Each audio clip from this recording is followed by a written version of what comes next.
অনেক দিন ধরে তো পানির ভিডিও দিচ্ছি না, যারা পানির ভিডিও মিস করতেছেন তাদের জন্য আজকে পানির ভিডিও। এই কূপটা বাড়ি থেকে অনেকটাই দূরে, এখানে পানি খুব পরিষ্কার ওঠে আর খুব বেশি পানি ওঠে, তাই দূরে হইলেও এটাতে আসি পানি নেওয়ার জন্য। আমরা তো আমাদের প্রয়োজনে সবসময় পানি নিতে আসি, আর এত সুন্দর দৃশ্যটা আপনারা উপভোগ করেন, সেটা তো আমার অনেক বেশি ভালো লাগে। চারপাশটা অনেক সুন্দর, নিরিবিলি, একদম চুপচাপ পরিবেশ।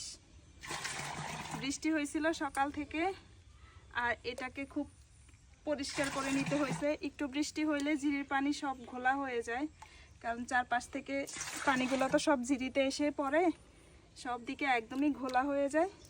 যার কারণে এখন পানি নিতে এসে আমি পুরো কূপটা খুব সুন্দর করে পরিষ্কার করে নিলাম আগে, তারপরে হচ্ছে খাবারের পানিটা নিচ্ছি। এই যে